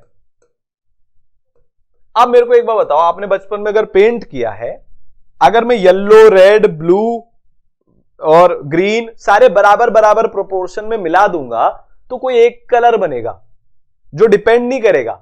चाहे फिर मैं 100 येलो मिलाऊं, चाहे 100 ब्लू मिलाऊं, या 1000 येलो 1000 ब्लू मिलाऊं, कंपोजिशन अगर फिक्स है तो उसका कलर भी फिक्स होगा। तो वेव नेचर के अकॉर्डिंग हमारे मेटल का कलर कभी चेंज ही नहीं होना चाहिए था टेम्परेचर के साथ। वेव नेचर ने बोला सारी फ्रीक्वेंसी बराबर बराबर निकलती है, तो फिर मेटल का कलर कैसे चेंज हो सकता है? हो ही नहीं सकता साहब मेटल का कलर तो चेंज, पर यहां पे तो हो रहा है। तो हम एक्सप्लेन ही नहीं कर पाए। क्या हुआ? हम एक्सप्लेन ही नहीं कर पाए क्योंकि मेटल का कलर चेंज नहीं होना चाहिए था टेम्परेचर के साथ, क्योंकि आप तो बोल रहे हो कि सारी फ्रीक्वेंसी बराबर बराबर एमिट हो रही है, जो कि गलत है। सारी फ्रीक्वेंसी बराबर बराबर एमिट या रेडिएट नहीं होती। तो वेव नेचर क्या हो गया? वेव नेचर यहां पे फेल हो गया, ठीक है। इसका मतलब रेड रेडिएशन कभी ज्यादा इंटेंस है भाई, जब मेरे को बॉडी लाल दिख रही है तो उसमें से ज्यादा लाल निकल रहा है, फिर मेरे को बॉडी व्हाइट दिख रही है तो ज्यादा व्हाइट निकल रहा है, फिर मेरे को बॉडी ब्लू दिख रही है तो ज्यादा ब्लू निकल रहा है। वेव ने क्या बोला था? वेव नेचर ने, क्लासिकल फिजिक्स ने बोला था कि भैया सारी इंटेंसिटी बराबर बराबर निकलेगी, सारे कलर सारी फ्रीक्वेंसी बराबर बराबर निकलेंगे। पर ये क्या हो गया? गलत प्रूव हो गया। तो लोगों को शक होना शुरू हुआ वेव नेचर पे कि यार ये तो कुछ गड़बड़ है यार। इससे भी भारी गड़बड़ एक और होती है, देखो आपको बताता हूं। वेव थ्योरी के अकॉर्डिंग सारे पॉसिबल वैल्यूज एनर्जी के पॉसिबल है, और क्लासिकल फिजिक्स के अकॉर्डिंग बॉडी सारे पॉसिबल रेडिएशन करेगा। तो एक और चीज हो जाती है अल्ट्रा वायलेट कैटास्ट्रोफी। मतलब आप बोल रहे हो कि लो फ्रीक्वेंसी भी निकलेगी 100 और वेरी हाई फ्रीक्वेंसी भी निकलेगी 100, सब बराबर बराबर निकलेंगे। तो हर बॉडी सारी एनर्जी सारी फ्रीक्वेंसी एमिट कर रहा है। ओहो, तो अगर वो सारी फ्रीक्वेंसी एमिट कर रहा है तो इनफाइनाइट एनर्जी एमिट कर देगा। आप बोल रहे हो कि यार सबसे छोटी फ्रीक्वेंसी भी निकल रही है, सबसे बड़ी फ्रीक्वेंसी भी निकल रही है, और ये बहुत सारे नंबर्स में भी निकल रहे हैं। तो ऐसे में सम करता जाऊंगा 1 + 2 + 3 + 4 + 5 + 6 + 7 टिल इंफिनिटी, तो इनफाइनाइट एनर्जी निकलेगी। और हमको पता है कि इनफाइनाइट एनर्जी नहीं निकलती है। तो अल्ट्रा वायलेट कैटास्ट्रोफी का मतलब है, अल्ट्रा वायलेट मतलब वेरी हाई एनर्जी वाली जो लाइट होती है वो अल्ट्रा वायलेट होती है, ठीक है।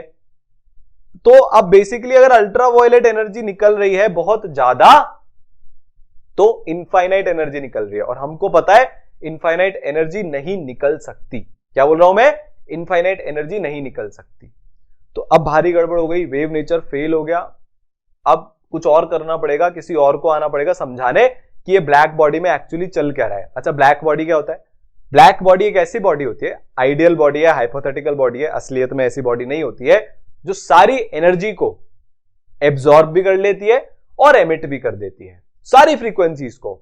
मतलब इसको ऐसा समझो, गाय है, ठीक है, हमने गाय को खाना खिलाया, 3 पॉसिबिलिटी बनती है। एक तो वो खा ले, दूसरा छोड़ दे, तीसरा खा के निकाल दे। यही 3 पॉसिबिलिटी है। जो नॉर्मल बॉडी होती है वो कुछ तो खा लेती है कुछ छोड़ देती है और कुछ निकाल देती है, ठीक है, नॉर्मल बॉडी की बात हो रही है। तो जो खाना होता है वो होता है एब्जॉर्प्शन, जो निकालना होता है वो होता है एमिशन, और जो छोड़ना होता है वो होता है रिफ्लेक्शन। मेरे चेहरे से कुछ लाइट रिफ्लेक्ट होकर आपके पास जा रही है तो वो आपको दिख रहा है मेरा चेहरा, इसको हम बोलते हैं रिफ्लेक्शन। ब्लैक बॉडी क्या करती है, वो रिफ्लेक्शन तो करती नहीं है। तो ब्लैक बॉडी एक ऐसी गाय है जो कोई खाना नहीं छोड़ती, वो सारा खाना खा जाती है जितना उसको दे रहे हो, तो 100% एब्जॉर्प्शन, और जितना खाया उतना ही निकाल देती है। बड़ी तगड़ी गाय है वो, जीरो डाइट पे चलती है, जितना खाया सब निकाल दिया, तो 100% एमिशन भी कर देती है। तो all possible values of absorption, all possible values of emission, ये होती है एक आइडियल ब्लैक बॉडी। सारा एब्जॉर्प्शन, सारा एमिशन, ठीक है, सारी फ्रीक्वेंसीज वो एमिट कर सकती है, रेडिएट कर सकती है और एब्जॉर्ब भी कर सकती है, ठीक है। तो ये जब हम एक एक्सपेरिमेंटल ग्राफ प्लॉट करते हैं ब्लैक बॉडी के रेडिएशन का, तो ब्लू वाला, ग्रीन वाला और रेड वाला तो एक्सपेरिमेंटल ग्राफ है डिपेंडिंग ऑन द टेम्परेचर, और ये जो काला वाला ग्राफ है क्लासिकल थ्योरी का 5000 केल्विन पे, ये थ्योरेटिकल ग्राफ है वेव के अकॉर्डिंग। तो देखो जैसे जैसे हम फ्रीक्वेंसी बढ़ा रहे हैं, या वेवलेंथ का ग्राफ है, जैसे जैसे हम वेवलेंथ कम कर रहे हैं तो एनर्जी इनफाइनाइट पे जा रही है, तो यहां पे जाके इनफाइनाइट हो जाएगी, बोर्ड के बाहर पहुंच जाएगी जैसे जैसे हम एनर्जी को बढ़ा रहे हैं। वेवलेंथ कम मतलब एनर्जी ज्यादा, वेवलेंथ कम मतलब एनर्जी ज्यादा, तो जैसे जैसे हम वेवलेंथ कम करते जाएंगे भाई एनर्जी तो इनफाइनाइट हो जाएगी। तो थ्योरेटिकल ग्राफ जो काला वाला है उसके साथ तो ये प्रॉब्लम है, तो ये हो गया रिजेक्ट। एक्चुअल एक्सपेरिमेंटल ग्राफ में देखो क्या हो रहा है, सही बात है, जैसे जैसे हम वेवलेंथ कम कर रहे हैं एनर्जी बढ़ रही है, बढ़ रही है, बढ़ रही है, पर ये एक पॉइंट तक ही बढ़ रही है। इस पॉइंट के बाद एनर्जी नहीं बढ़ रही, इस पॉइंट के बाद क्या हो रहा है, एनर्जी बढ़ नहीं रही है, वापस से कम हो रही है। क्या हो रही है, एनर्जी कम हो रही है। क्या हो रही है, एनर्जी कम हो रही है। तो यहां पे इनफाइनाइट एनर्जी वाली प्रॉब्लम खत्म हो रही है एक्चुअल ग्राफ में। अब इसको एक्सप्लेन करना पड़ेगा ऐसा हो कैसे रहा है, तो इसको डिस्प्लेसमेंट कर्व बोला जाता है, वीन्स डिस्प्लेसमेंट लॉ इसको बोला जाता है। देखो वहां पे हम टेम्परेचर बढ़ा रहे हैं, ध्यान दो ध्यान दो, तो ये ग्राफ ऊपर होता जा रहा है, और टेम्परेचर बढ़ाओगे, इस ग्राफ के पीक को देखो, ये लेफ्ट में शिफ्ट हो रहा है, ये ग्राफ का पीक लेफ्ट में शिफ्ट हो रहा है, ये और लेफ्ट में चला गया, समझ रहे हो। तो जैसे जैसे हम टेम्परेचर बढ़ा रहे हैं ग्राफ लेफ्ट में शिफ्ट होता जा रहा है। क्या हो रहा है, ग्राफ लेफ्ट में, ग्राफ का पीक लेफ्ट में शिफ्ट होता जा रहा है। तो वीन ने इसको नाम दिया था डिस्प्लेसमेंट लॉ, क्योंकि ग्राफ लेफ्ट में डिस्प्लेस हो रहा है, विजुअलाइजेशन की ताकत है ये, तो इसका नाम पड़ गया वीन्स का डिस्प्लेसमेंट लॉ, ठीक है। तो वीन ने अपना डिस्प्लेसमेंट का लॉ दिया।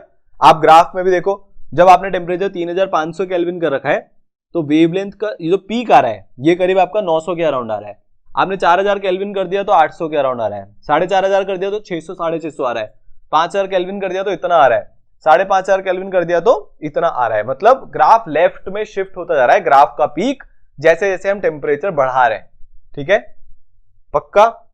तो इसके करेस्पॉन्डिंग जो वेवलेंथ है 5500 केल्विन पे जो ग्राफ का पीक आ रहा है, उसके करेस्पॉन्डिंग जो एक्स एक्सिस पे वेवलेंथ आ रही है, उसको हम क्या बोलते हैं, उसको हम बोलते हैं लैम्डा मैक्स। तो जैसे जैसे टेम्परेचर इंक्रीज हो रहा है, लैम्डा मैक्स की जो वैल्यू है वो डिक्रीज हो रही है। ये ऑब्जर्वेशन आया एक्सपेरिमेंटल, तो एक्सपेरिमेंटली मेजर कर कुरा के वीन ने मैथमेटिकली इसको समझा दिया, lambda max is equal to b by T, तो lambda into T is equal to constant. Clear, wavelength into temperature का जो प्रोडक्ट है वो हमेशा कांस्टेंट है। मैथमेटिकल इंटरप्रिटेशन वीन ने इसका ये निकाल दिया। तो लैम्डा 1 T1 3500 केल्विन पे जो लैम्डा आया into 3500 kelvin is equal to 4000 kelvin पे लैम्डा आया इंटू 4000 केल्विन, इनकी वैल्यू बराबर आएगी। और ये जो कांस्टेंट है इसकी वैल्यू होती है 2.898 into 10⁻³ metre kelvin.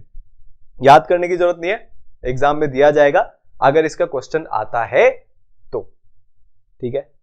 Experimentally law निकाल लिया गया जो इस ग्राफ को समझा रहा था, पर इसका क्वालिटेटिव एक्सप्लेनेशन कहां है, हमको ये कैसे समझ में आएगा कि भाई ऐसा हो क्यों रहा है। वेव ने तो बोला था एनर्जी इनफाइनाइट हो जाएगी, एनर्जी इनफाइनाइट नहीं हो रही, क्वालिटेटिव एक्सप्लेनेशन दो इसका, अच्छे से एक्सप्लेन करो, इनफैक्ट मैथमेटिकली भी अच्छे से एक्सप्लेन करो। इसका जिम्मा उठाया किसने, प्लैंक ने। अच्छा, ये जो ग्राफ के नीचे का एरिया है ये आपको टोटल एनर्जी दे देगा। क्या बोल रहा हूं मैं, ये जो आपके ग्राफ के नीचे का एरिया है, तो देखो जैसे जैसे टेम्परेचर बढ़ा रहे हैं टोटल एरिया बढ़ रहा है, दिख रहा है, टोटल एरिया बढ़ रहा है मतलब टोटल एनर्जी बढ़ रही है। आपने देखा होगा हमारे घर पे रोटी सिकती है तवे पे, पैन पे, पैन का टेम्परेचर कम है, आप उसके ऊपर हाथ रखो कुछ नहीं फील होगा। टेम्परेचर आपने बढ़ा दिया तो आपको ऊपर से गर्मी फील होने लग जाएगी, हाय गर्मी, ये गर्मी, वो गर्मी। क्यों? क्योंकि टेम्परेचर बढ़ाने पर ओवरऑल रेडिएशन बढ़ जाता है, ओवरऑल एनर्जी बढ़ जाती है। वो हमको यहां पे ग्राफ से भी दिख रहा है, ठीक है। Higher temperature means more radiation mean more energy, ठीक है। तो इस ग्राफ का क्वालिटेटिव एक्सप्लेनेशन देने के लिए प्लैंक आए। प्लैंक ने बोला कि एनर्जी कंटिन्यूअसली एमिट नहीं होती, पैकेट के फॉर्म में होती है। वेव ने क्या बोला था, देखो समझाता हूं। मान लो एक नंबर लाइन है, ये 0 है, 1 2 3 4 5, ठीक है। वेव के अकॉर्डिंग सारी वैल्यूज पॉसिबल है, ये वैल्यू भी पॉसिबल है, ये वैल्यू भी पॉसिबल है, ये वैल्यू पॉसिबल है, ये सारी वैल्यूज जितनी भी है सारी वैल्यूज पॉसिबल है एनर्जी की। वेव ने क्या बोला, all possible values of energy are possible, ये वेव ने बोला। प्लैंक ने बोला गलत, प्लैंक ने बोला नहीं भैया, प्लैंक बोले सिर्फ ये जो इंटीग्रल वैल्यूज हैं जो मैंने लाल से मार्क करी है यही अवेलेबल होती है, बाकी सारी value of energy not allowed. एक आर्म हो सकता है ना, आधा आर्म नहीं हो सकता। प्लैंक के अकॉर्डिंग जो एनर्जी होती है वो आर्म की फॉर्म में होती है, पार्टिकल के फॉर्म में होती है। या तो एक आर्म मिलेगा, या 2 आर्म मिलेंगे, या 3 आर्म मिलेंगे, या 4 आर्म मिलेंगे, या 5 आर्म मिलेंगे। 1.5 आर्म, 2.5 आर्म, 3.5 आर्म, ये सब नहीं मिल सकते। आर्म जो है वो इंटीग्रल मल्टीपल में ही मिलेंगे, बॉल्स जो है वो इंटीग्रल मल्टीपल में ही मिलेंगी। प्लैंक ने ऐसा समझाया, क्या बोले वो, कि रेडिएंट एनर्जी जो एमिट या एब्जॉर्ब हो रही है बॉडी से वो कंटिन्यूअसली नहीं हो रही है, डिसकंटिन्यूअसली हो रही है in form of small discrete packets of energy, और इन पैकेट्स को क्वांटम बोला जाता है। क्या बोला जाता है इन पैकेट्स को? इन पैकेट्स को क्वांटम बोला जाता है। क्या बोला जाता है? क्वांटम। तो the smallest packet of energy जो है उस पर्टिकुलर फ्रीक्वेंसी या वेवलेंथ पे, उसको हम बोलेंगे उसका क्वांटम, ठीक है, क्लियर। तो एनर्जी फ्रीक्वेंसी की डायरेक्टली प्रोपोर्शनल होती है, मैंने आपको बता ही दिया। जब हम प्रोपोर्शनैलिटी का साइन हटाएंगे एक कांस्टेंट आएगा, ऑब्वियसली इस कांस्टेंट को प्लैंक कांस्टेंट ही बोलेंगे क्योंकि प्लैंक ने बताया था। आप इसको फ्रीक्वेंसी को c बाय लैम्डा की तरफ रख दो तो एनर्जी इनवर्सली प्रोपोर्शनल हो जाएगी लैम्डा के, मतलब लैम्डा जितना कम एनर्जी उतनी ज्यादा। So h is equal to 6.6 into 10 की power -34। You have to remember this, clear, पक्का। आगे चले, इसको आपको याद करना है, ठीक है। टोटल अमाउंट ऑफ एनर्जी जो ट्रांसमिट हो रही है एक बॉडी से दूसरे में, वो कुछ इंटीग्रल मल्टीपल ऑफ होगी एनर्जी ऑफ अ क्वांटम। मतलब या तो 1 आर्म मिलेगा, या 2 आर्म मिलेंगे, या 3 आर्म मिलेंगे, या 4 आर्म मिलेंगे। तो आपको 10 आर्म की जितनी एनर्जी चाहिए तो 10 आर्म खरीद के लाओ, 15 आर्म जितनी एनर्जी चाहिए तो 15 आर्म खरीद के लाओ। तो अगर मेरे पास 1 करोड़ क्वांटम है तो 1 क्वांटम की एनर्जी इंटू 1 करोड़, इतनी मेरे को एनर्जी मिल जाएगी। तो एनर्जी का फॉर्मूला क्या हो गया? n into H into new. ये जो लाल डब्बे में है ये 1 क्वांटम की एनर्जी, कितने क्वांटम है? n। तो टोटल एनर्जी कितनी होगी? 1 क्वांटम की energy into the number of quantums we have, clear. तो टोटल एनर्जी आ जाएगी, जहां पे n एक इंटीजर है और n नंबर ऑफ क्वांटम है। ये n इंटीजर ही हो सकते हैं, ये फ्रैक्शन नहीं हो सकते हैं, डेसिमल नहीं हो सकते हैं, सिर्फ और सिर्फ इंटीजर्स आर अलाउड, ठीक है। तो उन्होंने इस ग्राफ को एक्सप्लेन करने के लिए ये फॉर्मूला दिया, ये इसका क्वालिटेटिव एक्सप्लेनेशन है। क्या है इस एक्सप्लेनेशन की खास बात? एक काम करते हैं, अपन लेमडा को बहुत छोटा रखते हैं। अगर हम लेमडा को बहुत छोटा रखते हैं तो ये E is equal to H C by lambda K T, ठीक है। ये टी बड़ा है, एक्चुअली टेम्परेचर है इसलिए, तो के टी, ठीक है। आपने लेमडा को बहुत छोटा किया तो E की पावर में ये जो टर्म है ये बहुत बड़ी हो जाएगी।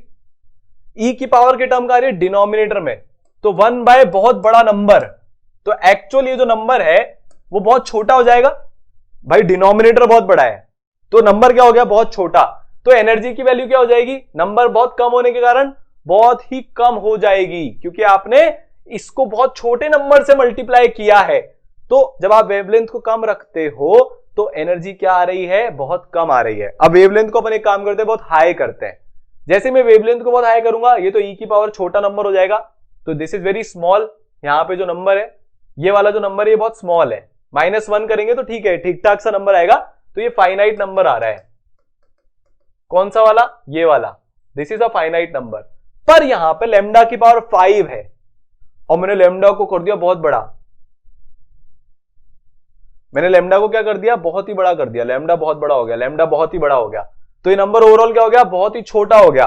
मतलब जो ज्यादा वेवलेंथ वाले एरियाज है वहां पे भी एनर्जी क्या आएगी, कम आएगी।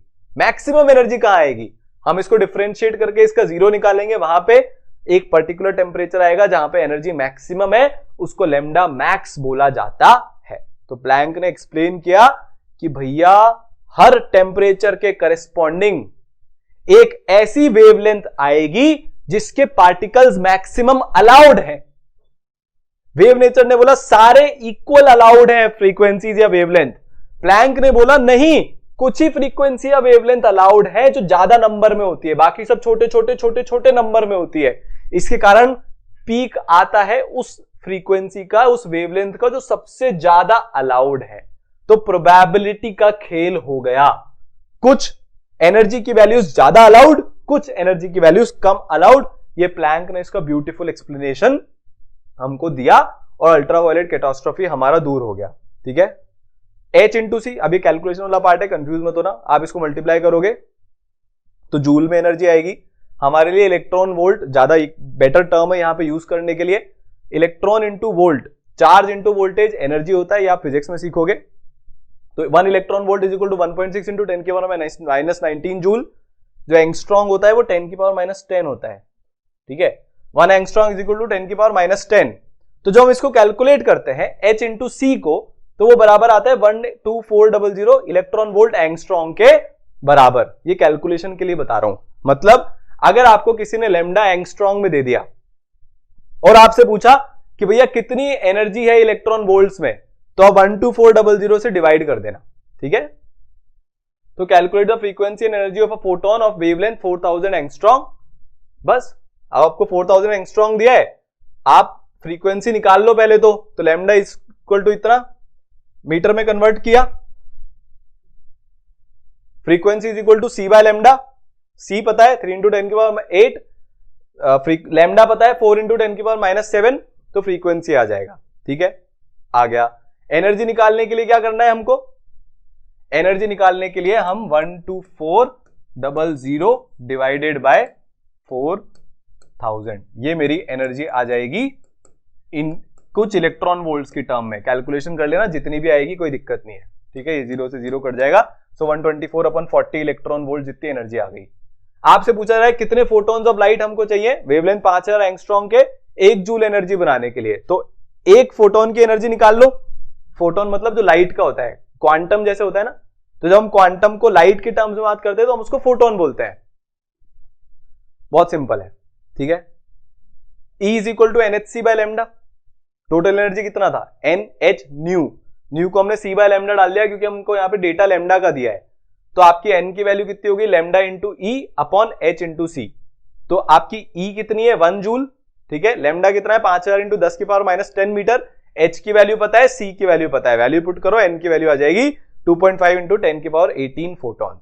ठीक है, तो हमने आज क्या समझा कि भैया लाइट जो है वो पार्टिकल भी होती है, वेव भी होती है। जब ब्लैक बॉडी रेडिएशन की बात आती है तो लाइट पार्टिकल के जैसे बिहेव करती है, और जब डिफ्रैक्शन की बात आती है, इंटरफेरेंस की बात आती है, तो लाइट वेव की तरह से बिहेव करती है। थोड़ा अजीब है, समझने में थोड़ा सा टाइम लगता है, बट हम समझेंगे तो सही। ठीक है, तो ये हमारा एटॉमिक स्ट्रक्चर पार्ट 1 खत्म हुआ रिवीजन का। चैनल को सब्सक्राइब करना मत भूलना, शेयर करना मत भूलना, और वीडियो को लाइक करना मत भूलना। आपके मोटिवेशन से ऐसी एनर्जी आती है ना, पूछो मत। ठीक है, मिलते रहेंगे, पढ़ाई करते रहो। एंड गेम में आ गए हो आप, या आप तो आप 11th में हो, या आप 12th में हो, या ड्रॉप ईयर में हो, एग्जाम पास आने वाले हैं, क्लास खत्म होने वाली है। अब सिंसियरिटी को मैक्सिमम रख के फोड़ना है। ठीक है, ऑल द बेस्ट।